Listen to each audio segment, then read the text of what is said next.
बोलते हैं जो किनारों पे टकराते हैं उसे तूफान कहते हैं, जो किनारों पे टकराते हैं उसे तूफान कहते हैं, और जो हवाओं के टकराते हैं उसे नौजवान कहते हैं। ये 3,000 हो गए महीने के, ये और वो 3,000 6,000। यहाँ ग्रेजुएट बंदा 800 रुपए कमा रहा है और इधर वर्कर 6,000 रुपए। मैंने उस समय ये समझा कि पैसा चाहिए, ग्रेजुएट है पोस्ट ग्रेजुएट है पता नहीं, तो चलो काम शुरू करते हैं। तुरंत मैंने वो काम ज्वाइन कर लिया। क्या बात, तो यूनिवर्सिटी में टॉपर होने से मजदूर किया। वो हाँ।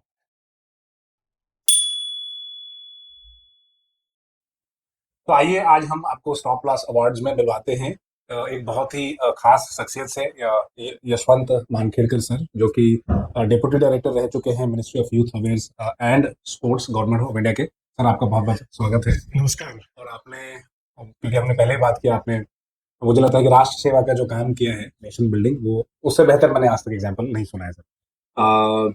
जो एक घटना आप सुना रहे थे जिसके बारे में आपसे चर्चा भी करूंगा कि कैसे आपने लंदन स्कूल ऑफ इकोनॉमिक्स, जो कि सर्वोपरि है, it is one of the top most institution in the world for economics, और वहां आपने 1 करोड़ रुपए आपने उस बच्चे, गरीब बच्चे के माफ कराए जिनके पिता की जॉब भी चली गई थी, और वो आपके लेटर ऑफ रिकमेंडेशन से हुआ। तो सर पहले क्योंकि ये पॉडकास्ट दुनिया भर में जाएगा, तो थोड़ा आपका परिचय थोड़ा करेंगे, और उसके बाद फिर मैं सर सवालों का सिलसिला फिर शुरू करता। सभी को नमस्कार। मेरा नाम यशवंत मानखेड़कर है। मैं उप निदेशक युवा कार्यक्रम खेल मंत्रालय, भारत सरकार में करीबन 30 साल सेवा की है। उसके पहले का जो मेरा जर्नी रहा, स्टार्ट जो होता है, तो एक देहात से, गांव से, जहां स्कूल जाने के लिए ना कोई साधन है, ना कोई घर में ना पैसा है, माँ बाप जो है वो भी एक गरीबी रेखा के नीचे रहने वाले। तो ऐसे स्थिति में जब कोई बच्चा छोटा स्कूल जाने का देखता है तो उसके लिए बहुत कठिन रास्ते होते हैं। बिल्कुल। तो इस रास्ते से जाने का जो सोचा, और माँ बाप का एक ही सपना था कि भले, क्योंकि मैं ये संदेश देना चाहूंगा, गांव का कोई भी सामान्य इंसान है, व्यक्ति है, जैसे मेरे माँ बाप है, वो कितने भी पढ़े लिखे लोगों से भी अनुभव से ज्ञानी है, क्योंकि उनको लगता है कि अपने परिवार से बच्चा अच्छा हो और वो कुछ तो खुद की तरक्की और दूसरों की तरक्की लगे रहे। ये सोच उन गांव के लोगों का रहता है। तो ये आज हम बहुत पढ़े लिखे लोगों में भी नहीं देखते। ये सोच देखकर उन्होंने मुझे फिर स्कूल में डाल दिया। एक्चुअली मेरा स्कूलिंग स्टार्ट हुआ एट द एज ऑफ 10। अच्छा। फर्स्ट स्टैंडर्ड में मैं 10 साल का तब चला गया। तो कुछ कारण रहे होंगे, बिल्कुल, लेकिन मैं मानता हूँ कि इससे शायद मेरी जैसे लेट स्कूलिंग हुआ तो मेरी समझ जो है वो थोड़ी बेहतर होने लगी, बढ़ने लगी, और फिर मैं 8वीं कक्षा तक पहुंच गया। सुबह पहले घर के सारे काम करता था।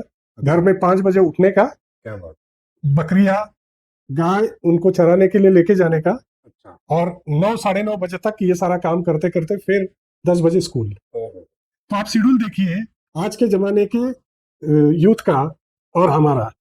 उसके बाद फिर स्कूल जाते थे 4 बजे तक, और जैसे स्कूल की घंटा बजती थी तो वो भेड़ बकरियों को पता चलता था कि आ गए हमारे आने वाले, अभी हमें खुला छोड़ेंगे। क्या बात। और जैसे घंटी बजती थी तो उनकी आवाज आने लगती थी, तो मैं दौड़ दौड़ के घर पहुंचता था, कुछ खाना नहीं, बैग फेंक दिया, और ये बकरियों के साथ सारा भूल जाते थे। और उस बचपन में सर मजा बहुत मजा आता था, बहुत आनंद था। उनके साथ चले गए, फिर 6-7 बजे आ गए। तो इस तरह का था। इस शेड्यूल में हमने 8वीं कक्षा में मतलब बहुत कम मार्क्स मिले और मुझे स्कूल एडमिनिस्ट्रेशन में फेल घोषित कर दिया। अच्छा, तो पहली से 8वीं कक्षा तक ये चली, और तो फिर मैं उस समय मुझे ऐसा लगा कि ये मेरे साथ क्यों हुआ। तो कुछ बच्चे थे कि जिनको कम मार्क्स मिले मेरे से, लेकिन उनको प्रमोट किया गया। तो मुझे लगता है कि जैसे अपने पास मासूमियत होती है वैसे अपना कॉन्फिडेंस भी ज्यादा होता है। तो मुझे लगा सवाल पूछ सकते हैं। हाँ, जब आप मासूम होते हैं तो बहुत सारे अहम सवाल पूछ सकते हैं। करेक्ट। वर्दी या एजुकेशन उन सवालों को किल कर देता है। जी जी जी जी, बिल्कुल बिल्कुल ये तो मैं उस समय प्रिंसिपल के केबिन में गया और सर मुझे बात करनी है। बोले 10 मिनट बैठो, 15 मिनट बैठो, 1 घंटा बैठ गया, लेकिन अंदर चला गया। मैं बोला मुझे अगले कक्षा में क्यों नहीं भेजा। ये आपकी गलती है। फिर उन्होंने बोला बेटा ऐसा ऐसा है, तुम्हारे मार्क्स कम है, 35% मार्क्स मिले तो आप आगे जा सकते हैं। फिर मैंने बोला कि मेरे जो प्रमोट किया गया है उनसे तो कम मार्क्स मिले हैं, उनको क्यों भेजा।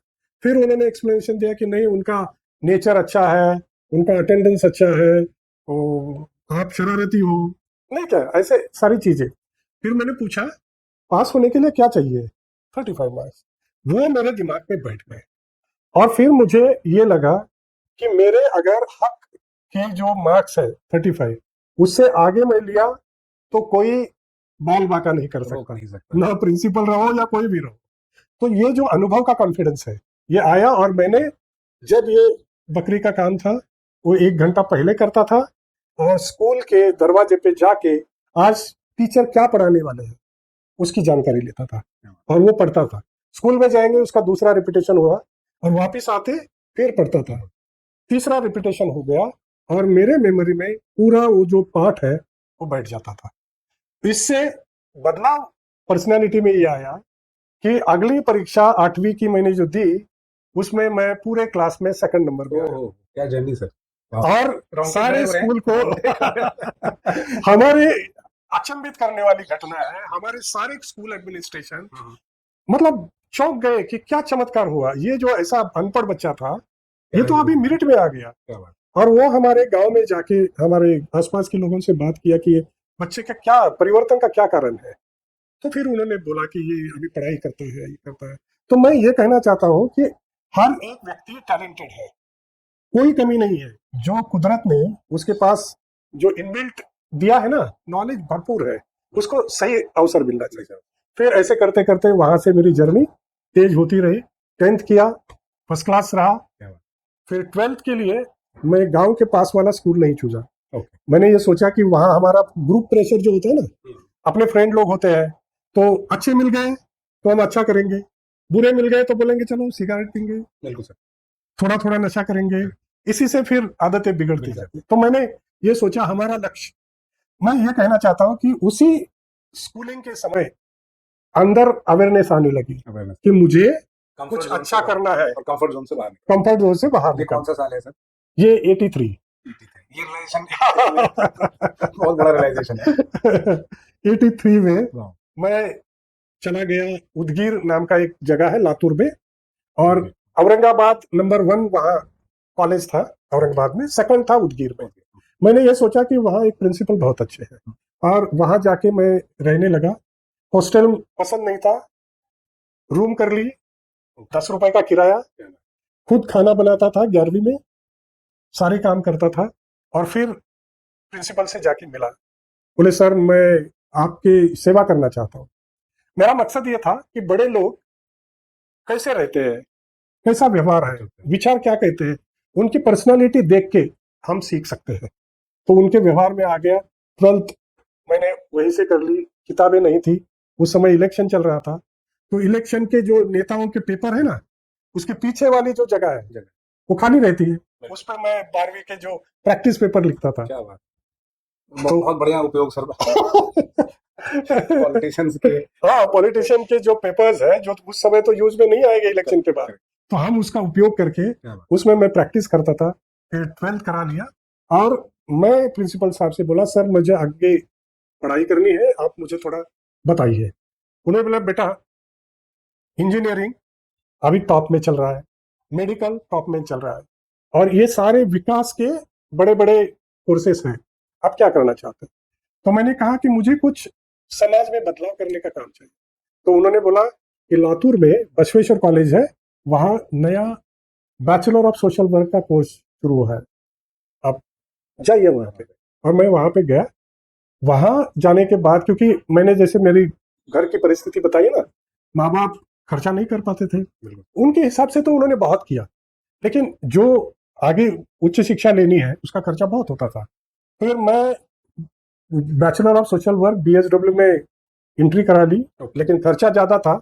मैं और मेरा एक फ्रेंड बालू नाम का था, हम दोनों ने रात के 7 बजे से 12-1 बजे तक ऑयल मिल में काम शुरू किया, लातूर में, लातूर शहर में, क्योंकि वहाँ पर तेल का जो शायद काम हाँ ऑयल मिल्स है, फिर दाल मिल्स है वगैरह काफी। तो हमने ऑयल मिल से काम करना शुरू किया। जो वेस्ट बाहर आता था ना, ऑयल निकलता साइड में हाँ, correct. और मूंगफली डालते थे, तो वो वेस्ट आता था, उसको उठाने का काम ये 3 साल किया, first second year third year.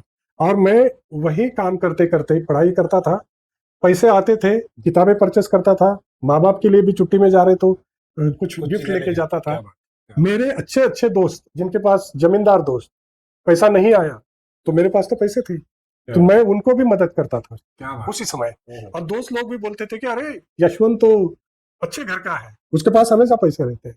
अभी ये कहानी तो किसी समय बताने की नहीं थी, लेकिन स्वयं का खर्चा स्वयं करने का जो युवाओं में होता है, आजकल विदेश में देखते हैं आप, यस, 10वीं के बाद सब लोग काम करते हैं और अपना खुद खर्चा चलाते हैं। ये तो हम पहले से करते थे, 5वीं 7वीं कक्षा से ये काम करते आते थे। तो उससे फिर हमने कुछ पैसा इकट्ठा किया।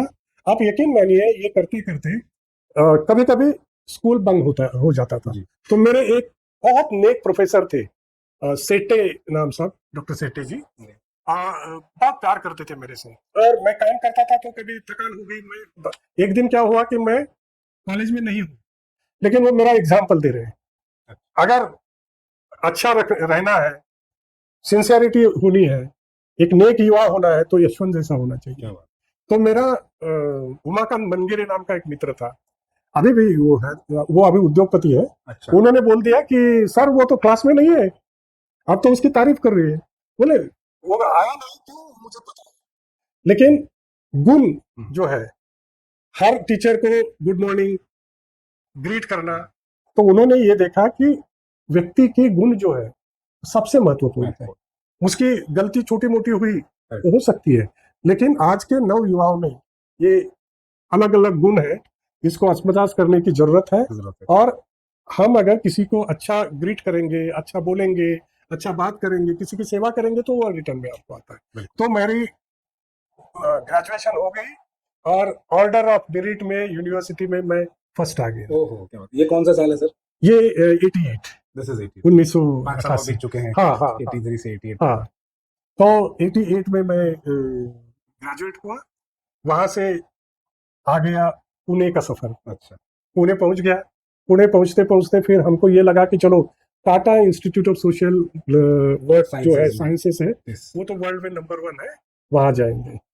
तो इत्तेफाक से मेरा वहां पे चयन हो गया। अच्छा, लेकिन बीच में घर के प्रॉब्लम्स, छोटी बहन है उसकी शादी, परिवार ने बोला कि चलो उसकी शादी है तो अभी खर्चा उठाना पड़ेगा, और ये सारे चक्कर में उन्होंने बोला कि नहीं अभी आपको कमाना पड़ेगा। तो फिर मैंने एक हॉस्पिटल ज्वाइन कर लिया, लोकमान्य रिसर्च हॉस्पिटल है, जो अभी भी निगड़ी और चिंचवड़ में है। अच्छा, तो मैंने चिंचवड़ में ज्वाइन किया एज अ रिसर्चर, ओके, और सैलरी थी 800 रुपया। मैं फिर एक महीना देखा, खर्चा तो आ रहा है 500-600 रुपया, बचेंगे 200 रुपया, तो कैसे हम कर्जा लिया है उसको चुकता कैसे करेंगे, तो कितने साल लगेंगे। तो मैंने कैलकुलेट किया। एक दिन मैं ऐसे चलते जा रहा था और बीजी शिरके का कंस्ट्रक्शन वहां चल रहा था, तो ये बड़ी कंपनी थी। वहां से मैंने एक वर्कर से रुक के बात किया और मैंने बोला कि काम मिल सकता है क्या। तो बोले आप तो पढ़े लिखे हो, लग रहा है आप कहीं कॉलेज में हो। तो मैंने बोला नहीं, आज एक शादी फंक्शन में गया था इसलिए थोड़ा साफ सुथरा कपड़ा डाला है, मैं 4th स्टैंडर्ड तक पढ़ा हूँ। तो बोला कल आइए। तो मैं बोला तनख्वाह कितना मिलेगा। तो उन्होंने कहा 100 रुपया पर डे, 8 घंटे का, और आप शाम को अगर 6-7 बजे से 10 बजे तक सीमेंट कंक्रीट का काम करते हो, वो स्लैब का जो काम होता है उसका काम करते 100 रुपया। तो मैंने इमीडिएटली कैलकुलेशन शुरू किया कि 3000 हो गए महीने के ये, और वो 3000 6000। यहाँ ग्रेजुएट बंदा 800 रुपए कमा रहा है और इधर वर्कर 6000 रुपए कमा। मैंने उस समय ये समझा कि पैसा चाहिए, ग्रेजुएट है पोस्ट ग्रेजुएट है पता नहीं, तो चलो काम शुरू करते हैं। तुरंत मैंने वो काम ज्वाइन कर लिया। क्या बात। तो यूनिवर्सिटी में टॉपर होने से मजदूर वो हाँ, क्योंकि रिवर्स है, बट ये पीछे जाना नहीं है, ये लंबी छलांग के लिए मुझे लगता है 2 कदम। मेरे करेक्ट, आपने जो बोला ना, ये पीछे जाना नहीं है। जब लंबी छलांग लगानी है ना, तो हमें और पीछे जाके उसको जंप लेने के लिए तैयारी करनी चाहिए। यही मेरा सपना था कि चलो कोई बात नहीं, लेकिन पैसा चाहिए, कोई दे नहीं सकता उस जमाने, तो बिल्कुल, और अपना खुद का चाहिए। तो फिर मैंने 2 साल उस कंपनी में कैजुअल लेबरर का काम किया। मैं जब काम करता था, एक्चुअली 6 महीने के बाद तो वहाँ के एक इंजीनियर थे, मिस्टर काले जी, तो उन्होंने देखा कि ये लड़का तो शार्प दिख रहा है, ये तो पढ़ा लिखा होगा। फिर उन्होंने पूछा, बेटा बताओ, कोई मजबूरी होगी, आप तो अच्छे पढ़े लिखे हो। फिर मैंने ये बताया, तो उन्होंने बोला चलो मस्टर पे कैजुअल लेबरर रहेगा, लेकिन आप सुपरवाइजर का काम करो। ऐसा भी होता है, अच्छे लोगों के लिए कहीं ना कहीं लोग मदद करने के लिए आगे जाते हैं, है? तो ये सारी चीजें होती रही, और मैं वो काम करने के बाद फिर curve institute of social science, जहाँ विलास लोंढे जी मेरे क्लासमेट रहे, अच्छा, वहां मैंने एप्लीकेशन किया, इंटरव्यूज हुआ, सिलेक्शन हो गया। ओके, तो ये जो सफर है हमारा, ये बहुत चैलेंजिंग था, बहुत ज्यादा। लेकिन हमने कभी पीछे मुड़ के, ना कभी फ्रस्ट्रेशन की लाइन थी, ना कुछ था। लड़ना है, लाइफ, जिंदगी एक सफर है, सफर है, उसको सुहाना बनाना है, अच्छा करना है, ये मकसद। और हमारा आइडियल जो था, हमारी आदर्श प्रतिमा थी, आप सब जानते हैं, भारत के घटनाकार, बिल्कुल संविधान के घटनाकार, बिल्कुल सर, बोधिसत्व डॉक्टर बाबा साहब अम्बेडकर, पहली स्टैंडर्ड से उनकी प्रतिमा को देखते, हाँ। उनके रहन सहन, उनकी विचार सरणी, उनकी पढ़ाई करने का तरीका, तो ये सारी चीजें प्रभावित हुई थी। बल्कि पढ़ने के लिए तो ज्यादा नहीं मिला उनके बारे में उस समय, बिल्कुल, जहां जहां मिलता था तब पढ़ते थे। इसमें ये हो गया मेरा कि जब मैं छुट्टियां रहती थी, जैसे 14 अप्रैल बाबा साहब अम्बेडकर जी का जन्मदिन है, वो चलता था 30 अप्रैल तक। अच्छा, तो मैं तो उस समय मैं बात ज्यादा नहीं करता था, मतलब बच्चे होते हैं ना कम बिल्कुल, बात करने कम वाले, तो उस तरह का था। लेकिन मुझे लगा कि 14 अप्रैल से मैं घर छोड़ता था, छुट्टियों का समय रहता था, और अप्रैल में क्लासेस खत्म, 30 अप्रैल तक हर दिन एक गांव में एक बाबा साहब अम्बेडकर की जयंती प्रोग्राम में सम्मिलित होता था। अच्छा, अलग अलग गांव में, अलग अलग गांव में। ये तब से उसका ये रहा कि मैं उस गांव में पहुंचता था, प्रोग्राम शुरू होने के पहले माइक साउंड सब कंट्रोल में रहता था, और सब अनाउंसिंग करता था। क्या बात, और वही मैं जाके एंकरिंग करने का भी नॉलेज वहां से लिया। बाबा साहब की ज्ञान जो है, किताबें नहीं पढ़ी, लेकिन लोगों का सुन के, उनकी जो स्टोरी है वो मेरे मन में आई। और मैं ये कहना चाहता हूँ कि इस एक्सपीरियंस से टोटल लाइफ स्किल्स आ गए, और फिर हमारी जो ग्रूमिंग थी पूरी, वो उनके विचारधारा से बन गई। पोस्ट ग्रेजुएट हुआ करवे इंस्टीट्यूट में, वहां भी चैलेंजिंग तो इश्यूज था। जॉब छोड़ दिया, ये जो सुपरवाइजर और कैजुअल लेबर का जॉब ये छोड़ा, वहां फुल टाइम किया, कर्जा तक वो सारा निपट गया, कर्जा निपट गया, पैसा रख दिया 2 साल का। अच्छा, लेकिन फिर भी जमे भी हो गए, हाँ 2 साल का पैसा रखा। क्या बात है, लेकिन मन में ये भी था क्या बात, कि हम ऐसा बैठना नहीं चाहिए, क्योंकि मुझे जो काम मैंने अनुभव दिया, जीने की कला दी, वो कोई सिखाता नहीं, कोई गुरु नहीं है। मैं तो कहूंगा असली गुरु अपना वर्क है, क्या बात, सही बात, वही हमको सिखाता है। तो हर बच्चों ने ये सोचना चाहिए कि आप काम करो और काम से सीखो। तो फिर मैंने वहां करवे इंस्टीट्यूट ज्वाइन करने के बाद कुछ 2-3 महीने के बाद इंडियन इंस्टीट्यूट ऑफ एजुकेशन है, जहाँ चित्रा नाइक जो महाराष्ट्र के शिक्षा डिपार्टमेंट की संचालिका रही, और वहाँ के नाइक सर है, उन्होंने भारत में शिक्षा जो है, उच्च शिक्षा का और प्राथमिक शिक्षा का पूरा प्लान भारत सरकार को उन्होंने दिया। अच्छा, उनके साथ काम करने का मौका मिला। तो उन्होंने मुझे और विलास जी को पिंपरी चिंचवड म्युनिसिपल कॉर्पोरेशन का जो each one teach one programme था, और स्लम में प्रौढ़ शिक्षा का प्रोग्राम चलता था, उसमें सुपरवाइजर ने किया। और फिर मैं इवनिंग 4 से रात के 10 बजे तक वो काम करता था। अच्छा, सेकंड ईयर में ये पता चला, और पढ़ाई भी चल रही थी, पढ़ाई भी चल रही है, और शाम में ये बिल्कुल सोशल वर्क हो रहा है, हाँ। और हमने ये माना कि सोशल वर्क में भी प्रैक्टिकल है, so this is a life practical, live है, करेंगे, और पैसा भी मिल रहा था। उस समय करीबन 2000 रुपए मिल रहे थे। 2000 रुपए बहुत होते हैं। फिर हमें ये काम करते करते फाइनल ईयर में पहुंच गए। फाइनल ईयर में जैसे एग्जाम आ रही है, फॉर्म भरना है, तो प्रिंसिपल ने रोका, बोले आप एग्जाम पेपर नहीं दे सकते। तो मैंने बोला क्यों? हमें पता चला है कि आप काम करते हो, और इस कोर्स में लिखा है कि फुल टाइम कोर्स है, nobody will allow to work. मैं बोला मेरी आमदनी है, मेरा घर का खर्चा है, मेरे खुद के खर्चे हैं, मेरे माँ बाप कर नहीं सकते, या जो देंगे वो मुझे सफिशिएंट नहीं है, मुझे करना पड़ेगा। नहीं बोले। एक दिन मैं गुस्सा होके जो करीबन 8-10 बार डायरेक्टर के केबिन में गया, विनम्रता से उनको रिक्वेस्ट किया। फिर लास्ट में मैंने सोचा कि नहीं, रिवोल्ट करना चाहिए, एक दिन जाके उनके केबिन में मैंने बहुत तरह से उनको समझाने की बताया, गुस्सा किया। अंत में मुझे लास्ट में मुझे लग रहा था कि मैं वायलेंट हो जाऊंगा, और फिर मुझे पता चला कि ये सही रास्ता नहीं है। देखिए, हम कहाँ तक पहुंच गए, रिवेंज लेने तक, लेकिन उस समय ये हमारे मन में जागृति हुई। हर ज्ञान, तत्व ज्ञान यही सिखाता है। बिल्कुल जब आपके मन में जागृति आने के बाद ये बुरा कर रहे हो, मुझे लगा ये रास्ता सही नहीं है, तो मैंने पूना शहर के बड़े बड़े ज्ञानी लोगों से मुलाकात की कि मुझे थोड़ा हेल्प करिए इसके लिए। नहीं किया। इन बिटवीन मुझे एक रिसर्च पेपर करना था 3 महीने मास्टर के पहले, तो मैं एक दिन अशोक धिवरे नाम के सीआईडी के कमिश्नर थे, तो उनसे मुलाकात की कि सर मुझे एक रिसर्च पेपर करना है, आप कुछ गाइड करेंगे?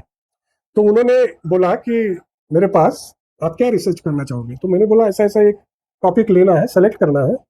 तो उन्होंने पूछा कि मेरे पास गवर्नमेंट ऑफ महाराष्ट्र का रिसर्च आया है, death in police custody, police कोठड़ी में जो मृत्यु हुए हैं वो किस कारणवश हुए हैं, उसकी जांच करनी है, और उसके ऊपर आपको रिसर्च करना है।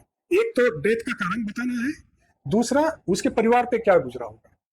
तो मैं, सब्जेक्ट तो इतना बढ़िया था, इंटरेस्टिंग, लेकिन मैं बोला सर ये मैं कर नहीं पाऊंगा, खर्चा कैसे होगा?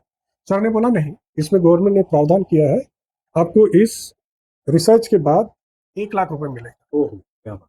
और मैं वो रिसर्च उनके साथ किया। कम उम्र में सीआईडी ऑफिसर्स के इंटरव्यू जो सीआईडी कमिश्नरेट में लेने का सौभाग्य मिला, उसमें झेंडे एक बहुत बड़े सीआईडी ऑफिसर थे, चार्ज सोबराज एक गुंड था, हाँ, उसको पकड़ने का काम उन्होंने अच्छा, किया। उन्होंने झेले उनका भी इंटरव्यू मैंने लिया। ओह, और उसके बाद कॉलेज को जो पता चला कि ये पुलिस प्रशासन से जुड़ा हुआ है, बीच में मैंने जाके मुख्यमंत्री से 3 दिन मुंबई के फुटपाथ पे सोया, और ये मुझे एग्जाम में बिठाने के लिए मना कर रहे हैं, तो मुख्यमंत्री से मिला और उनसे फोन करवाया कॉलेज को।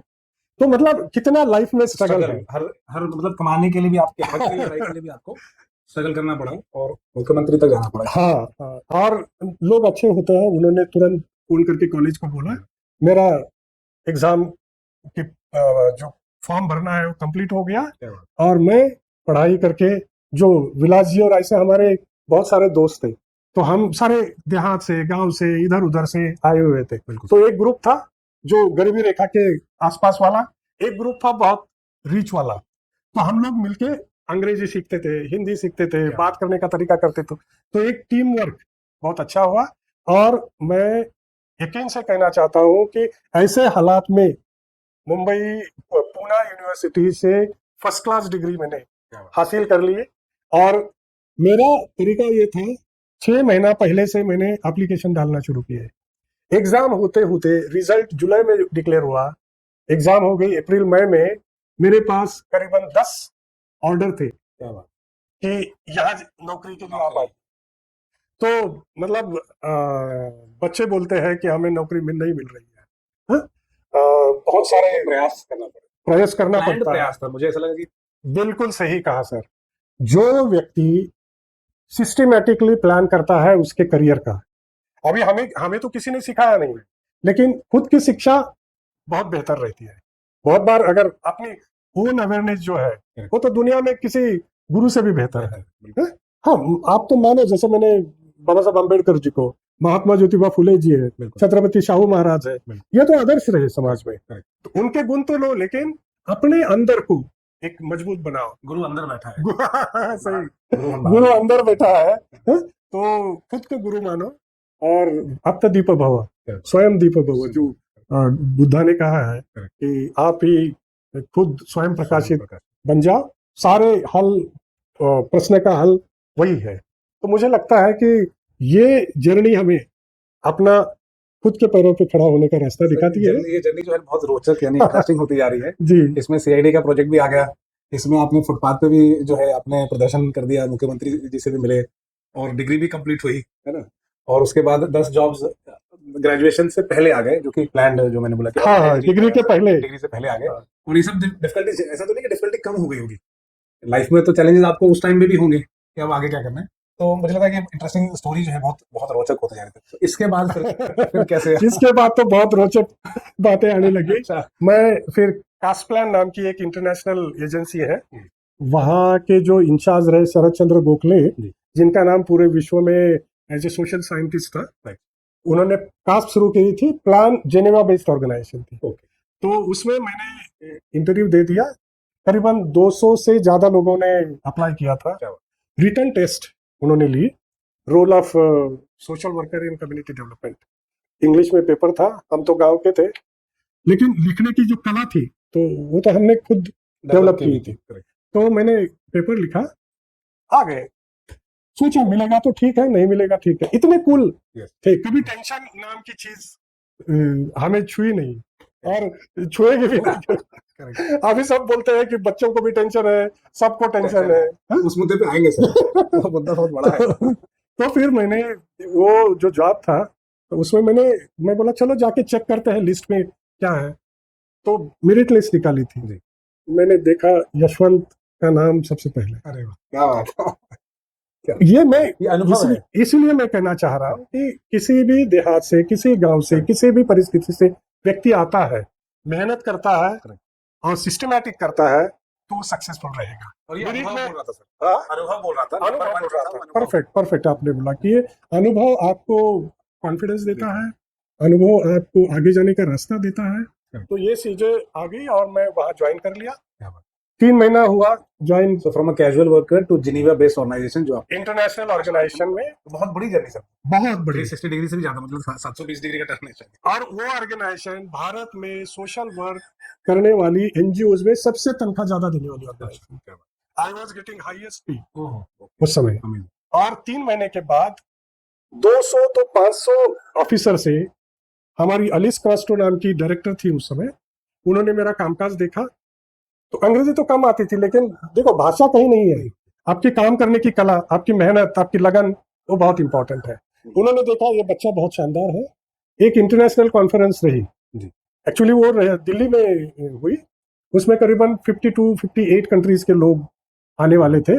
भारत से मेरा नाम चुन लिया। क्या बात। और 1990 में मैं पहली फ्लाइट की सफर, ओहो, मेरे गांव के इलाके में कोई उद्योगपति भी फ्लाइट से गया नहीं होगा 1990 में। क्या रहा दिल्ली का जो अशोका इंटरनेशनल होटल है, उसमें 15 दिन का स्टे, ओहो, और इतने देश के इसमें, और उसमें भी मैंने पार्टिसिपेशन का नंबर 1 सर्टिफिकेट लिया। अच्छा। भाषा न आते हुए भी कम, मतलब कम कम्युनिकेशन जितनी तो भी, लेकिन मैं स्ट्रेस इसके लिए दे रहा हूँ कि आपकी जो सोच कैसी है, आपके काम करने का तरीका है, वो ज्यादा देखा जाता है इंस्टेड ऑफ लैंग्वेज। अब लोग बोलते हैं अंग्रेजी आती नहीं, इंटरनेशनल ऑर्गेनाइजेशन में कैसे काम करें। कोई नहीं, मायने नहीं।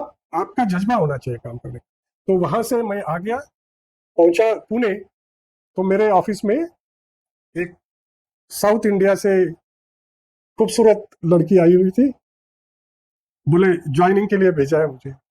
नाम पूछा, मीरा अयंगार। तो फिर मैं बोला मराठी जानते हो? नहीं, बोले थोड़ा थोड़ा, पंचगे में पढ़ाई हो गई थोड़ी। वहाँ मम्मी प्रिंसिपल है, वाइस प्रिंसिपल, उन्होंने वहाँ किया। और ओरिजिनली तमिलियन, कर्नाटका शिफ्ट हुआ, वहां से महाराष्ट्र। वो ज्वाइन कर लिया। 3-4 महीना हम साथ में काम करते थे। उनको मराठी आती नहीं थी तो मैं मराठी सिखाता था, मुझे अंग्रेजी आती नहीं थी और मुझे अंग्रेजी सिखाती थी। तो ऐसे करते करते हम बन गए दोस्त। अच्छा चलो एक दूसरे को हेल्प करें। और आगे जाते जाते 1 साल हो गई। 1 साल के बाद फिर हम एक दूसरे के घर जाने लगे। फिर मैं तो एक छोटे देहात में, पुणे में, मुझे हॉस्टल में रहना पसंद नहीं था। यहाँ से 40 किलोमीटर दूर तलवड़े नाम का एक गांव है पुणे में। उस समय तो वो पूरा खेती थी, जंगली होगा शायद। जंगल में 10 रुपया किराया था। और एक जंगल में मैं वहां रहता था, वहां से यहाँ आता था करवे इंस्टीट्यूट में। ओहो, 4 बस करके, और एक डेली? बस चली गई डेली 4 बसेस। 5 बजे मैं नहाता था वहाँ, ये क्या बोलते, कुआं था, कुएं में छलांग लगा दिए, 2-4 नहाना हो गया। बस वहां से निकला, बस पकड़ ली, डिगड़ी आके फिर डेक्कन से बीच में कहीं SNDT, वहां से करवे। तो 2-2 घंटे का सफर करके हम पढ़ाई करते थे। ऐसा हो गया, फिर जब जॉब मिला ये कास्प्लान वाला, तो मेरे जो दोस्त है उनको, मीरा जी को भी घर दिखाता था, ये मेरा घर है?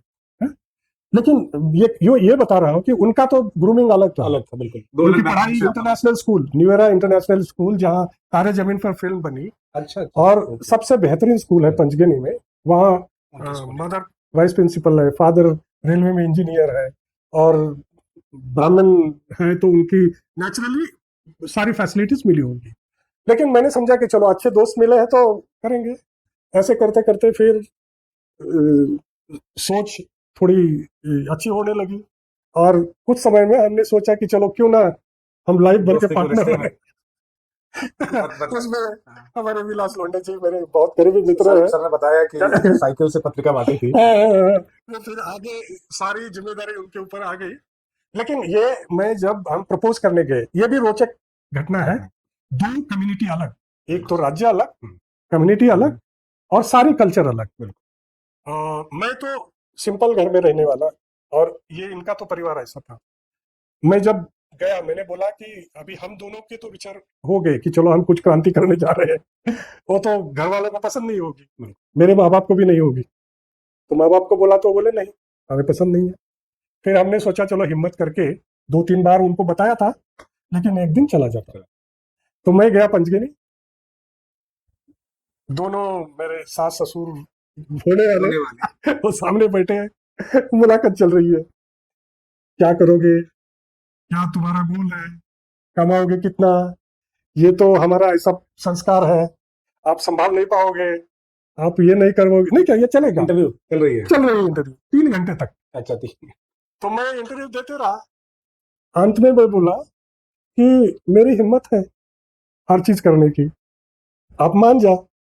नहीं, बोले आपका नाम क्या है, आपका गोत्र क्या है, आपका ये कम्युनिटी तो, हाँ अच्छा, ये तो गुंडागर्दी करने वाला कम्युनिटी है। अच्छा मतलब उनकी सोच जो- गलत नहीं थी, उन्होंने सोचा था। मैं बोला देखो, हीरा तो पैदा होता है ना, फूल कमल कहाँ कहाँ पैदा होता है, कहाँ पैदा होता है? बिल्कुल सर सही बात। तो हम अच्छी जिंदगी जीना चाहते हैं, हाँ? आप सोचिए क्या करना है। लेकिन उन्होंने जो हिम्मत देखी, और फिर वो मान गए। ऐसा फिर मेरे परिवार के तरफ था। अंत में मैं उनको पता था ये बेटा बहुत जिद्दी है, कुछ भी करेगा तो वो अपना खुद का सोचेगा। लेकिन माँ बाप का मैं शुक्रगुजार हूँ कि उन्होंने बहुत विरोध नहीं किया उस जमाने में। और फिर हमारी शादी तय हुई। 10,000 में, 10-20 हजार में हमारी शादी। बालेवाड़ी, अभी जो बड़ा स्टेडियम है, वो गांव में शादी का तैयारी चल रही है। सारे जिम्मेदारी मेरे करीबी दोस्त विलास जी के ऊपर थी। सामान लेने से सब परचेस करना है, साइकिल पे जो मैरिज इनविटेशन वो जाने बांटना है, सब लोगों को इकट्ठा करने का। और फिर हमने साउथ इंडिया से धोती डाल के, हमारे सब मेहमान मेरे ससुर से आए थे। एक अनोखी तरह से, बहुत ही अनोखी सर। मतलब एक आप देखे जैसे पिक्चर में होता है, बिल्कुल, इस तरह पिक्चर की ही है। स्टोरी बन गई। मूवी में तो हैप्पी एंड। और कैसे चैलेंजेस रहे, मैरिज भी एक चैलेंज है मेरा। बिल्कुल, तो ये करते हमने एक करते चैलेंज अपने और ले लिया उस टाइम पे। चैलेंज कम पड़ रहे थे तो बोले आओ एक और चैलेंज ले लेते और वो चैलेंज जिंदगी भर चलते रहे। इसको highlight कर देंगे। नहीं, चलो, दिक्कत नहीं। नहीं, ये चैलेंज रहना चाहिए। बिल्कुल लाइफ में कुछ ना कुछ आपको सामने चैलेंजेस है, तो आप बेहतर जिंदगी जी सकते हैं। अगर नहीं है तो आदमी बोलता है अरे यार कुछ भी नहीं, सब हो गया, सब उदासीता आ गई। तो ये चीज करते करते फिर हमारी दोनों की शादी हो गई। क्या बात। उसके बाद तुरंत एक इंटरव्यू कॉल आ गया मुझे, all India institute of local self government, Mumbai में।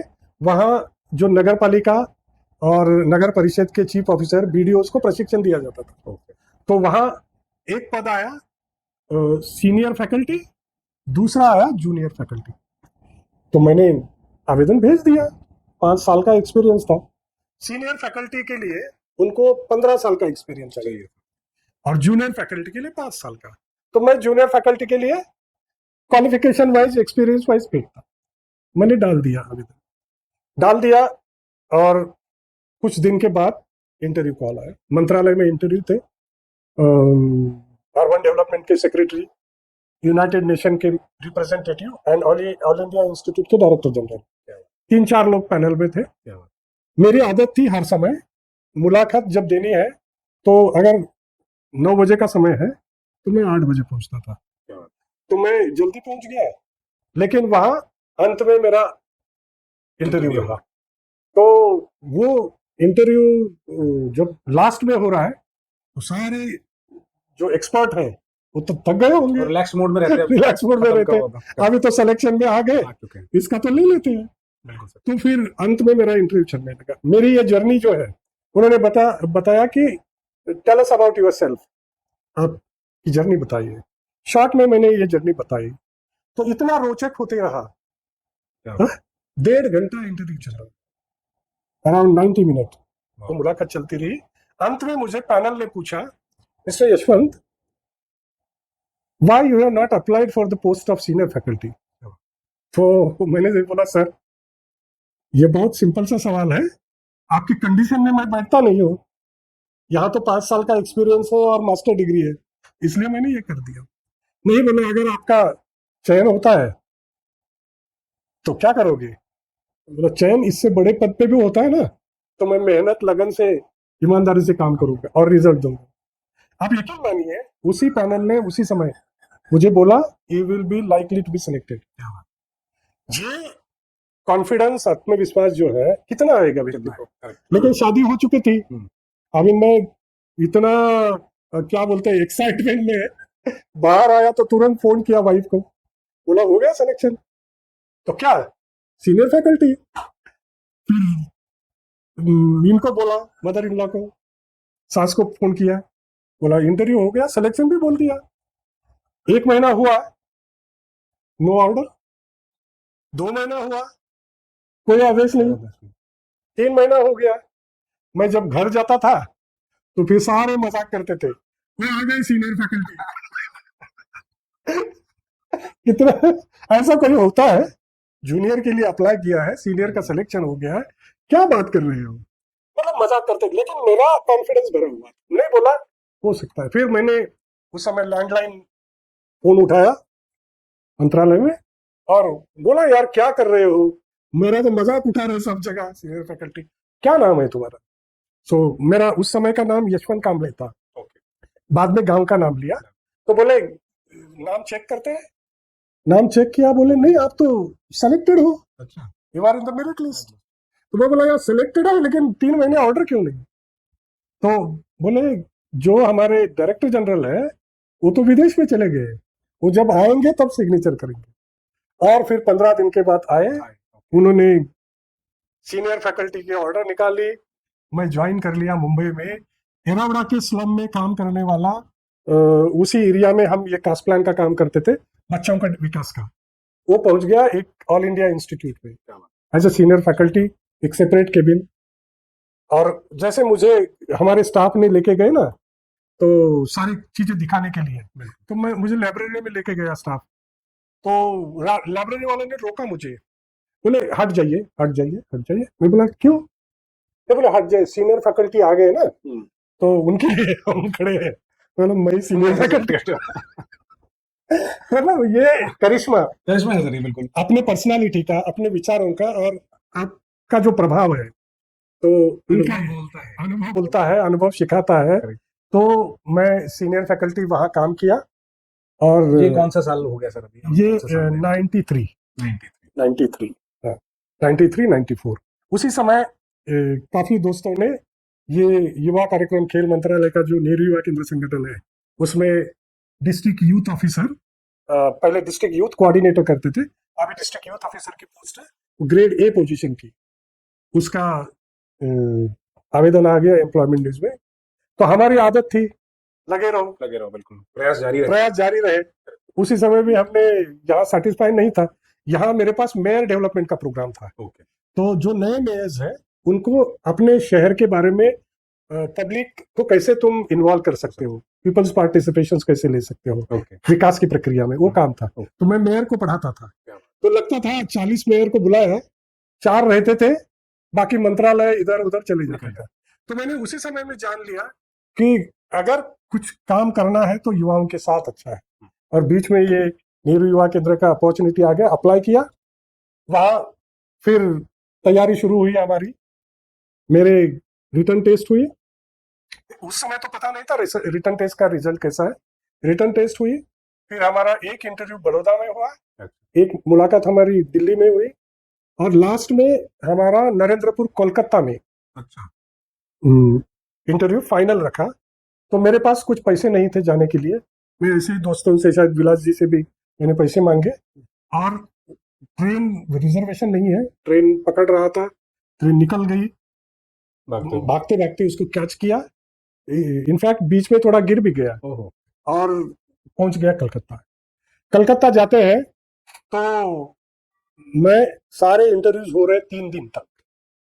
अभी वहां बैठे हैं क्लार्क बाबूजी, नाम ले रहे हैं, पुकार रहे हैं, मेरा नाम नहीं आ रहा है। तो मैं 3 दिन के बाद परेशान हो गया, क्या हुआ, मेरा नाम कैसे नहीं है। फिर पूछा तो बोले नहीं, आपका नाम नहीं, चले जाइए। मैं बोला मैं ऐसे नहीं जाऊंगा। 3 तरह के हमारे इंटरव्यूज हुए हैं, मेरी रिटर्न टेस्ट अच्छे हुए हैं, मैं नहीं जाऊंगा, तुम्हारा हेड कौन है।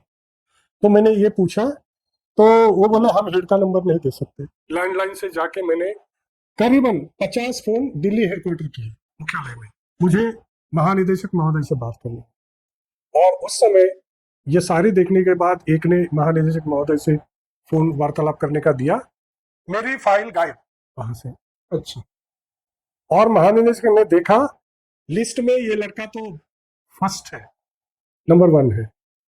उन्होंने, फिर मैंने बोला सर अगर मेरा इंटरव्यू साक्षात्कार नहीं होगा तो मैं प्रेस कॉन्फ्रेंस में जाके बैठूंगा, नंबर 1। सेकंड थिंग, मैं पार्लियामेंट में आके धरना करूंगा।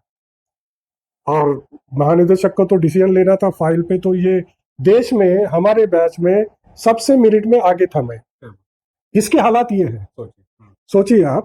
फिर उन्होंने कहा कि मैं कल फ्लाइट से आ रहा हूँ, आप कल तक इंतजार करिए, आपकी सारी व्यवस्था होगी। उन्होंने पूरी व्यवस्था की, मेरा इंटरव्यूज ले लिया, और उसी समय उनको लगा कि ये अच्छा लड़का है। 1 महीने के बाद ऑर्डर आ गया, क्लास 1 ऑफिसर बन गया गवर्नमेंट ऑफ इंडिया का। तो वहां भी स्ट्रगल रहा, इतनी आसान ये मैं इसीलिए सारी चीजें बता रहा हूँ कि जीवन में हर एक व्यक्ति के लाइफ में ऐसे स्ट्रगल आते रहेंगे, ऐसे अड़चने आते रहेगी, लेकिन उसको ओवरकम करने के बाद आपकी ताकत बढ़ती है। आप जब विजेता बनते हो तो आपकी ऊर्जा बढ़ती है। नाराज नहीं होना है, हमने कभी नाराज नहीं हुआ, ना किसी से गुस्सा किया, लेकिन परिस्थिति से झगड़ने की जो ताकत थी वो मिल गई, और ज्वाइन कर लिया कोल्हापुर डिस्ट्रिक्ट। जब भारत सरकार का जॉब मिला तो उसकी खुशी तो अलग है, और चॉइस नहीं था, लेकिन पूरे देश भर में पोस्टिंग थी। काफी लोगों को लंबे एरिया मिले, नॉर्थ ईस्ट मिल गया, गढ़चिरौली जैसे डिस्ट्रिक्ट मिले, लेकिन मेरी कहेंगे एक अच्छा रहा मुझे कि कोल्हापुर जैसे कला नगरी, माया नगरी, निसर्ग नगरी, ब्लेस्ड नगरी, और इतना वहाँ अच्छा कल्चर था।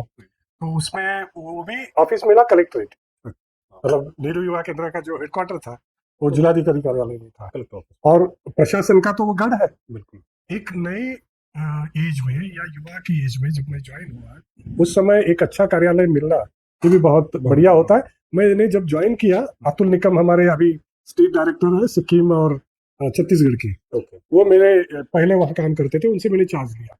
तो वो IAS अफसर वहां। हाँ, तो फिर जैसे चार्ज ले लिया, उसके बाद पूरे कोल्हापुर में मुझे बुलाया गया वेलकम के लिए, सत्कार समारोह हो रहा है, हर अखबार में छप के आ रहा है उप जिलाधिकारी डिप्टी कलेक्टर यशवंत मानकेड़कर। क्या बात। अभी मैं तो केंद्र सरकार का युवा खेल मंत्रालय का अधिकारी था, तो मैं बोलता था कि मेरा पद ये नहीं है, लेकिन जिलाधिकारी कार्यालय में होने की वजह से उनको लगता था कि एक डायनामिक ऑफिसर आ गया, एक जिले में एक नई दिशा बदल जाएगी। उसी को देखते हुए मुझे जिलाधिकारी जो मिले, जो बहुत ही डायनामिक, शानदार, नेक, तो उनकी मार्गदर्शन में वो मनु कुमार श्रीवास्तव जी, जो बहुत ही डायनामिक और उम्दे कलेक्टर बोले बोले जाते हैं। बाद में वो महाराष्ट्र राज्य के चीफ सेक्रेटरी भी बने। अच्छा। तो उनके साथ काम करने का मौका मिला। उन्होंने मुझे विश्वास किया, जितने भी सोशल एक्टिविटीज है कलेक्ट्रेट की वो मेरे पास दे दी। और फिर मैंने उस जिले का पूरा नक्शा बदलने के, क्योंकि युवाओं की ऊर्जा, युवाओं की ताकत सबसे बड़ी है। उनको अगर प्लेटफॉर्म मिलते हैं ना, बोलते हैं जो किनारों पे टकराते हैं उसे तूफान कहते हैं, जो किनारों पे टकराते हैं उसे तूफान कहते हैं, और जो आह्वानों के टकराते हैं उसे नौजवान कहते हैं। तो आह्वान, मैं ये सारी चीजें आह्वान के लिए, चैलेंज के लिए बोल रहा हूँ। तो ये टकराने वाला जो ये है भाव, तो ये युवाओं में है। हर काम दे दो तो बहुत ही एनर्जी से करेंगे। तो युवाओं की ऊर्जा मैंने वहां इकट्ठा की। वहां क्लब, युवा क्लब का निर्माण और यूथ एनजीओ का निर्माण करके देश में सबसे ज्यादा सतारा और कोल्हापुर में युवाओं की संख्या रही। तो ये काम करते करते मैं करीबन 6-7 साल रहा वहाँ पे, 2001 तक। बीच में मतलब एक बार भूकंप आ गया गुजरात का। गुजरात में भूकंप आया, तो उस भूकंप में हमारे एक महानिदेशक महोदय ज्वाइन किए, अविनाश धर्मादी जी का भी, वो सीनियर आईएएस ऑफिसर भी रहे और काफी काम किया। बहुत ही डायनामिक, और जो अनुशासन जो है वो बहुत अच्छा उनका था। और उन्होंने चैलेंज किया कि आप युवाओं को तैयार कर रहे हो, लेकिन खुद की जिम्मेदारी पे आने वाले युवाओं की फौज तैयार करो। और वो वहाँ भूकंप पीड़ितों के लिए मदद करने के लिए मैं कोल्हापुर के तहसीलदार और साहब की मीटिंग करते रहा। आप यकीन नहीं मानोगे, उन्होंने 50 का लक्ष्य दिया था, 50 युवा जाने चाहिए। तो हमने पूरे प्रशासन से मदद मांगी, और कोल्हापुर सांगली दोनों जिले का मेरे पास प्रभार था। हमने 400 युवाओं की फौज तैयार की, एक ट्रेन भर के ये सारे भूकंप के लिए मदद करने के लिए गए।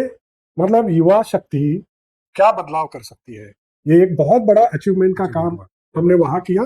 और इसके साथ साथ फिर कोल्हापुर में महाराष्ट्र के जाने माने बहुत ही फेमस मराठी फिल्म के गीतकार, और संगीत भी करते थे, गीत भी करते थे, जगदीश केवड़कर जी, जिसे गुलजार से कंपेयर किया जाता है। तो वो वहां रहते थे, उनसे मेरी मुलाकात हुई। और मुझे फिर वहाँ छत्रपति राजर्षि शाहू महाराज जो है, उनकी नगरी है, और उनके नाम पे एक बड़ा ट्रस्ट है जिसमें जिलाधिकारी उसके अध्यक्ष होता है। उसी का कुछ काम मुझे मिला, जो बड़ा संगीत महोत्सव होता है। तो देश के सारे बड़े बड़े संगीत के जो कलाकार हैं वहाँ आते थे, उनसे वार्तालाप करने का, उनको एंगेज करने का काम मेरे पास आया। उसमें ये जगदीश केवड़कर जी आते थे। तो सारे प्रोग्राम के बाद ये मेरा इंतजार करते थे। तो मुझे लगा कि कुछ ना कुछ हमारा कनेक्शन है जीवन का। बिल्कुल सर। तो उनकी उम्र मेरे से दुगनी थी, तो भी खाने के लिए इंतजार करेंगे, प्रोग्राम के बाद मेरे से बातें करते रहेंगे, हमारी दोस्ती बन गई।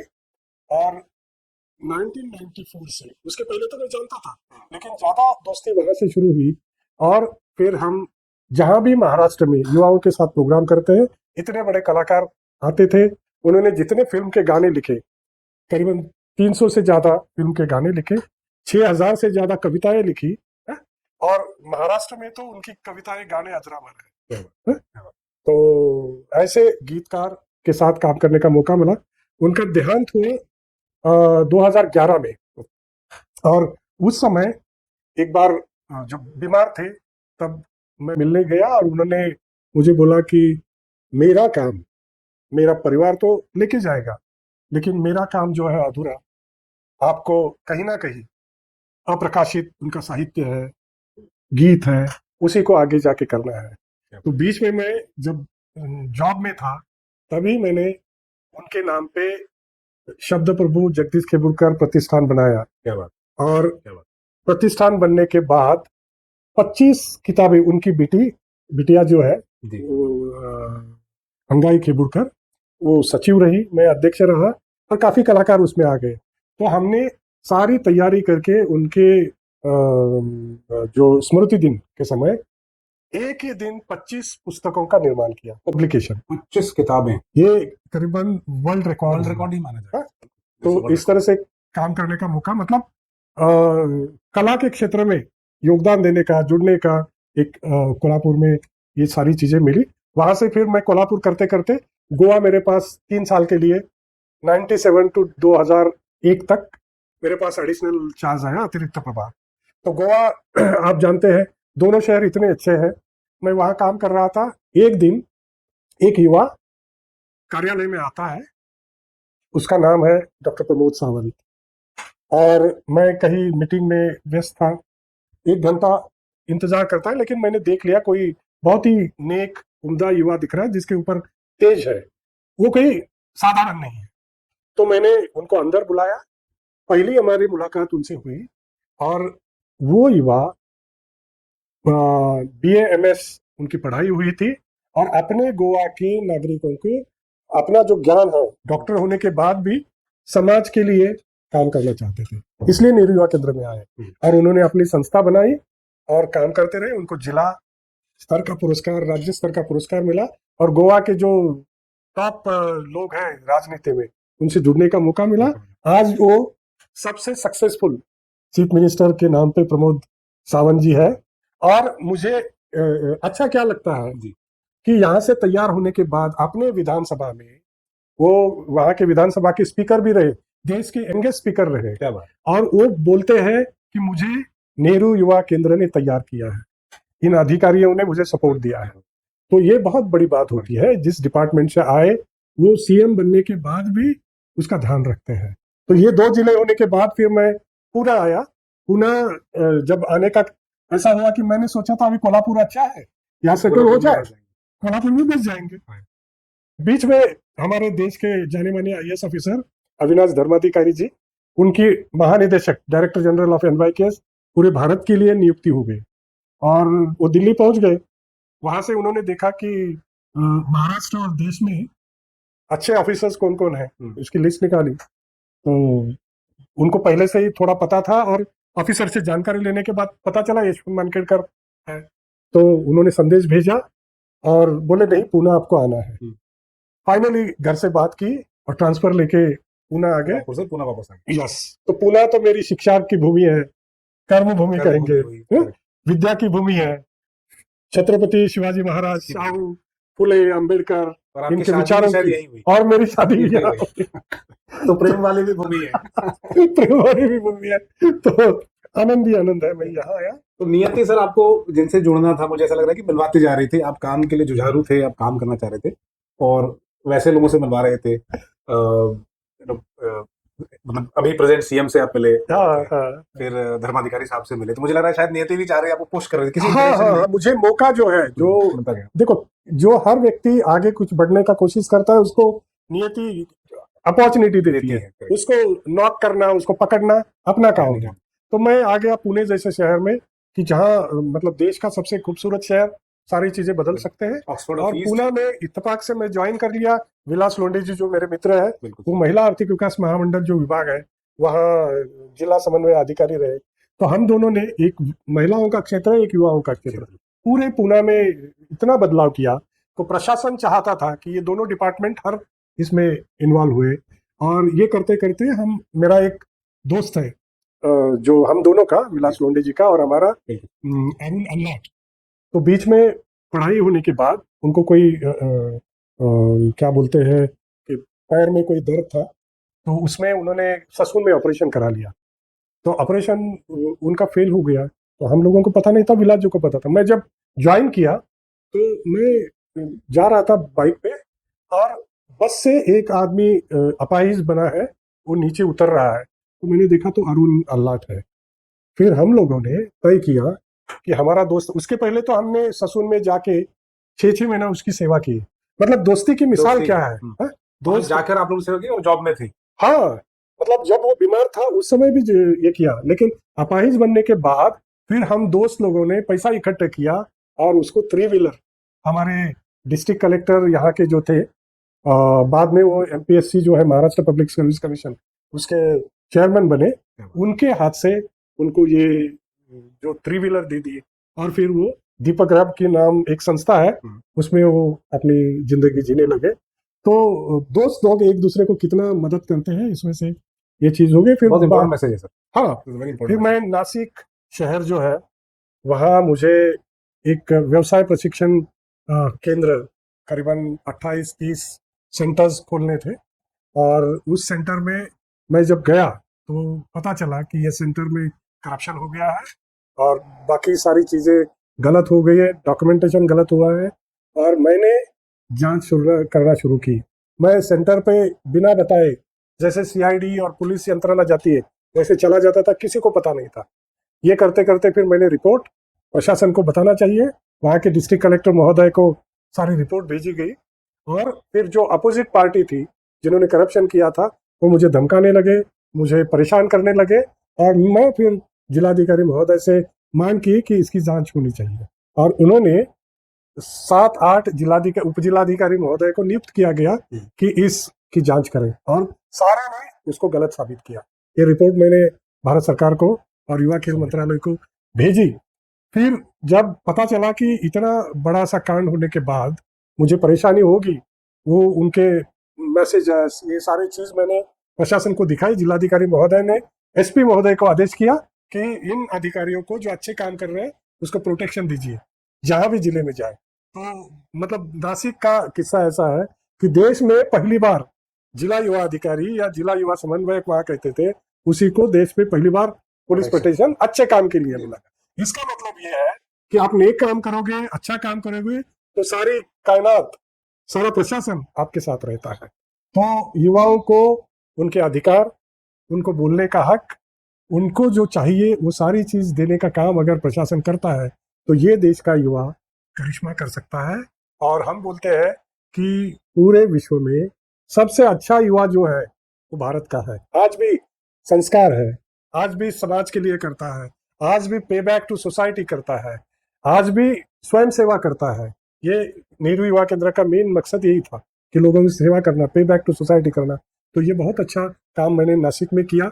उसके बाद फिर मैं पूना आया, सांगली में काम किया। और हमारे युवा कल्याण मंत्री जो थे प्रतीक पाटिल जी, उनके साथ मैं सलाहकार के तौर पर काम करने का भी मौका मुझे मिला। फिर मैंने जलगांव, अहमदनगर और महाराष्ट्र के काफी जिलों में काम किया।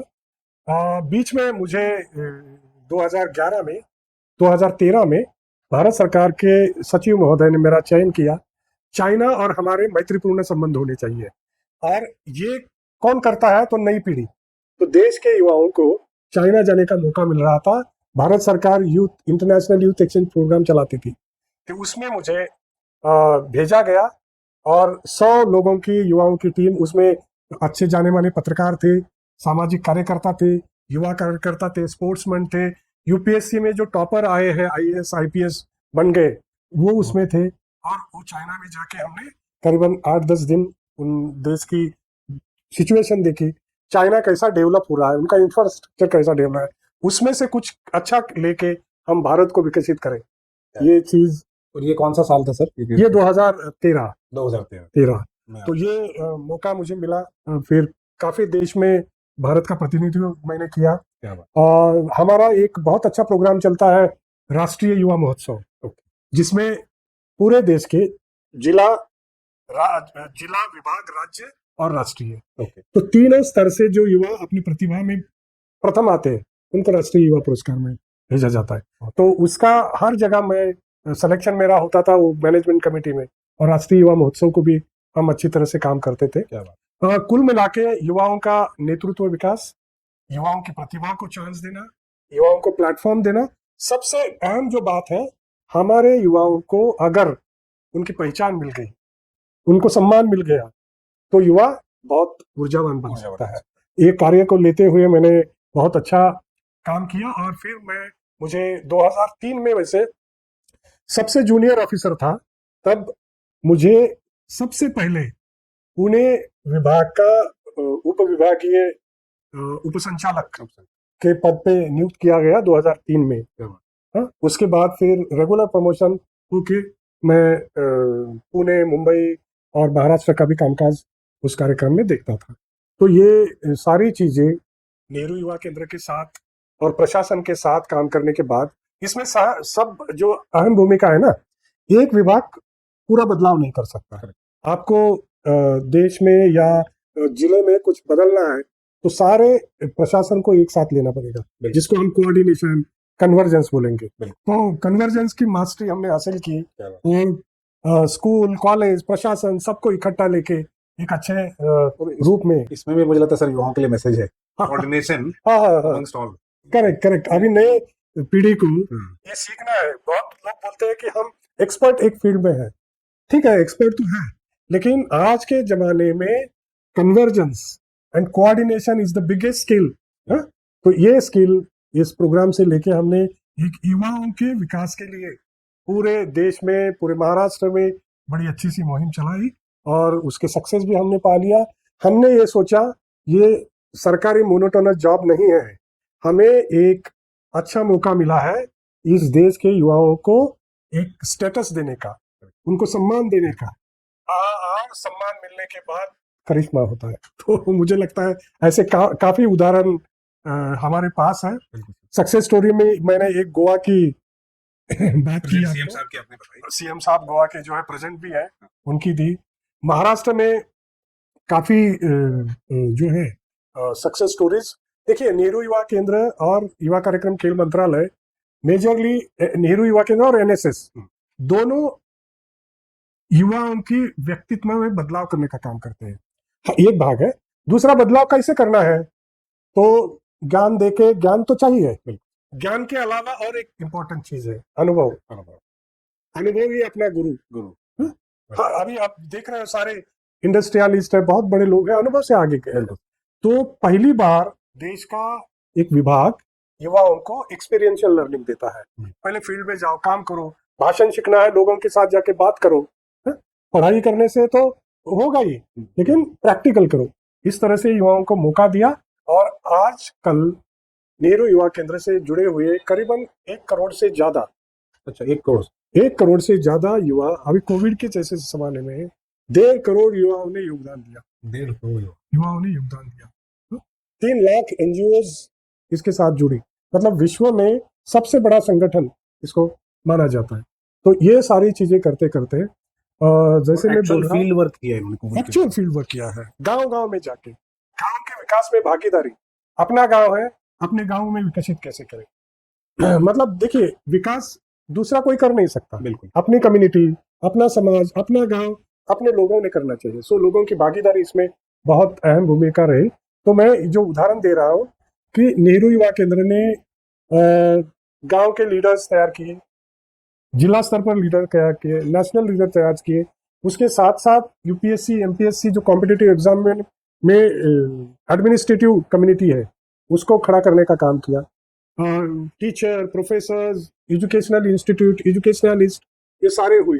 उसमें से बेहतर जो काफी लोगों को फायदा हुआ, क्योंकि देश में सबसे पावरफुल, इससे आप जानते हैं कि अपना संविधान में जो दिया है वो है सरकार, विधानसभा, राज्यसभा या चुनाव की प्रक्रिया में आके जो लोग प्रतिनिधि बनते हैं, तो वो सबसे पावरफुल, उनके पास डिसीजन मेकिंग होता है। तो नेहरू युवा केंद्र ने ऐसे इस देश को हजारों युवा दे दिए जो पंचायत से लेके लोकसभा तक पहुंच गए हैं। तो महाराष्ट्र में अभी कैबिनेट मंत्री है जो प्रकाश आंबेडकर, कोल्हापुर से आते हैं जी। वो 97 में मुझे मिले। अच्छा। उन्होंने अपनी युवा स्पोर्ट्स ऑर्गेनाइजेशन शुरू की और उनके निर्देशन के हर गांव में युवा स्पोर्ट्स की शाखा बनाई और लोगों ने उनको पसंद किया, चुन लिया और आज महाराष्ट्र के कैबिनेट मंत्री युवा संगठन से आए हुए बने हैं। आप जो अभी जो उद्योग मंत्री है और युवा और खेल मंत्री भी रहे उदय सामंत जी, वो नेहरू युवा केंद्र में आके बनते थे, उनकी संस्था थी। उन्होंने उनके वक्तव्य में भी किया है, बोला है कि मैंने बहुत काम किया, मैं तरस रहा था नेहरू युवा केंद्र का अवार्ड मिलने के लिए। क्या बात लेकिन वहां तक पहुंच नहीं पाया तो मंत्री बन गया।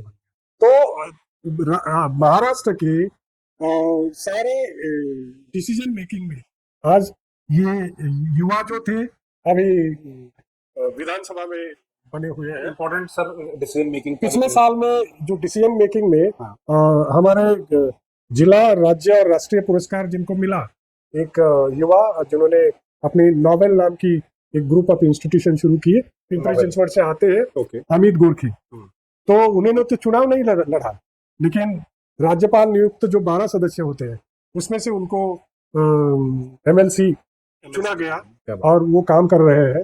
ऐसे विधानसभा में करीबन 15-20 से भी ज्यादा नेहरू युवा केंद्र से जुड़े हुए MP MLAs होंगे जो ग्रास रूट से आते हैं। क्या बात है, वो सही दिशा में कुछ बदलाव करने का काम करते हैं। क्या बात तो मुझे लगता है कि कुल मिला के ऐसी ऑर्गेनाइजेशन देश के युवाओं को मजबूत करने का काम करती है। बिल्कुल सर, और मुझे लग रहा है अभी नशा अलग अलग जो प्रकार आ रहे हैं उससे युवा बिखर रहा है, उसे उसे युवा टूट रहा है।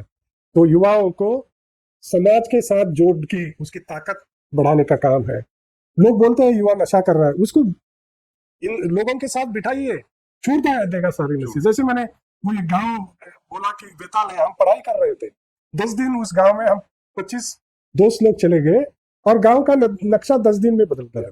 और नशा करने वाले लोगों ने नशा छोड़ी, क्या बात, जो जिनको पढ़ाई नहीं आती थी उन्होंने 10 दिन में सीख लिया सिग्नेचर करना, पढ़ना सीख लिया। क्या बात, तो मतलब सोच परिवर्तन जो है ये इस तरह से आता है।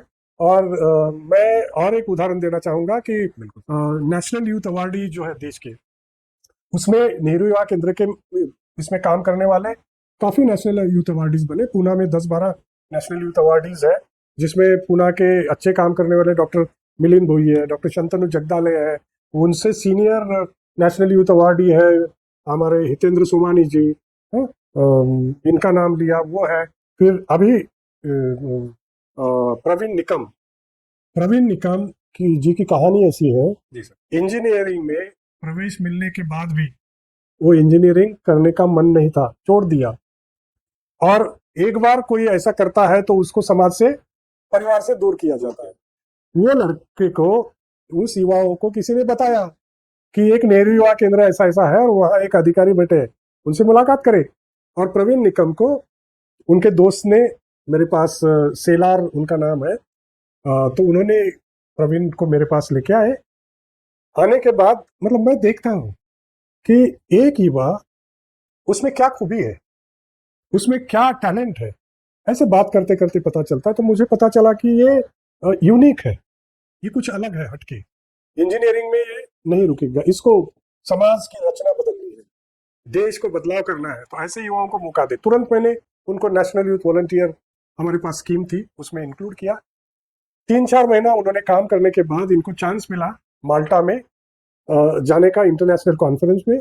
उन्होंने अपनी स्टोरी, अपना काम वहां बताया और उसी समय इनका एक एशियन कॉमनवेल्थ काउंसिल का चुनाव था, उसमें प्रवीण निकम एशियन कंट्रीज के कॉमनवेल्थ में चेयरमैन बने। क्या बात, ये जो 27-28 जो हमारा युवा है तो एशियन कंट्रीज के मंत्रालय को गाइड कर रहा है। सर बहुत बड़ी स्टोरी है क्योंकि इंजीनियरिंग छोड़ दी है, हाँ, अभी he is leading the youth. हाँ, वो एशियन कंट्री लीड कर रहा है। तो ऐसे करते करते उनकी जर्नी चलते रही, काफी देशों ने उनको बुलाया। माल्टा शायद इलेक्शन का ऑब्जर्वर भी उनको बुलाया, जो इलेक्शन होते हैं दूसरे देश में, युवाओं को इलेक्शन का ऑब्जर्व बुलाया। क्या बात, ये बहुत बड़ी बात है। तो फिर ऐसे करते करते उनको ब्रिटेन की रानी ने भी बुलाया। फिर बाद में उन्होंने ILS लॉ से LLB किया, आगे पढ़ाई करनी थी। और लंदन स्कूल ऑफ इकोनॉमिक्स में उन्होंने एप्लीकेशन कर दी, लेकिन फीस और सारा खर्चा मिला के कुल मिला के 1 करोड़ तक पूरा खर्चा आता था। और मुझे फोन आ गया कि सर मैं ऐसा ऐसा कर रहा हूँ। आप यकीन मानिए कि मैंने इस बहुत ही नेक, शानदार और ऊर्जावान युवा की कहानी लंदन स्कूल ऑफ इकोनॉमिक्स को मेरा एक रिकमेंडेशन लेटर भेजा। क्या बात, और प्रवीण निकम जी का वहाँ सिलेक्शन हुआ और लंदन स्कूल ऑफ इकोनॉमिक्स में, जहाँ डॉक्टर बाबा साहब अम्बेडकर जो भारत के संविधान निर्माता है, भारत देश के निर्माता है, उन्होंने पढ़ाई की, वहाँ हमारे युवाओं को मौका मिला। मनमोहन सिंह जी वहाँ पढ़े हुए हैं, हमारे देश के जितने टॉपर्स हैं तो वो लोग वहाँ पढ़ाई करके आए हैं। मुझे ये बताने में, ये कहानी ये बता रहा हूँ कि जो लंदन स्कूल ऑफ इकोनॉमिक्स में पढ़ता है उसके लिए तो नौकरी की लाइन लग जाती है अंतरराष्ट्रीय स्तर पर। लेकिन प्रवीण निकम पूरे देश में जाने के बाद भी उन्होंने ये सोचा कि मुझे समता, एकता, यूनिटी, इसमें काम करना है। और उन्होंने अपना समता सेंटर खोला, डेक्कन में समता सेंटर है।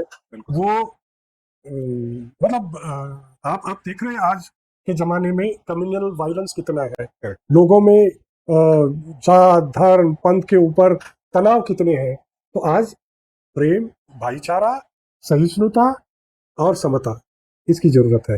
इंसान एक है हर जगह, लेकिन मानना उसको ट्रेन करने वाला कोई तो चाहिए। इस युवा का लक्ष्य है इस देश में समता का काम करे और युवाओं को ट्रेन कर रहा है जो विदेश से पढ़ के आया। तो उन्होंने जॉब नहीं लिया, हाँ, वो अभी और अभी भारत को 75 साल हो गए, तो 75 साल में अमेरिका में भारत के 75 हीरे जो टॉप लोग हैं उनको वहां सम्मानित किया, जिसमें टाटा भी एक थे, उसमें हमारे प्रवीण निकम थे। क्या बात। और उनको आपने सर रास्ता दिया, उनके रास्ता ओपन किया हाँ हाँ, राष्ट्र निर्माण में, क्योंकि उनका तो योगदान है बट आपका भी योगदान है। बिल्कुल बिल्कुल, उनको सही रास्ता मिलना, उनको उस काम करने हम का उनसे भी मौका बात करना चाहेंगे सर, जी।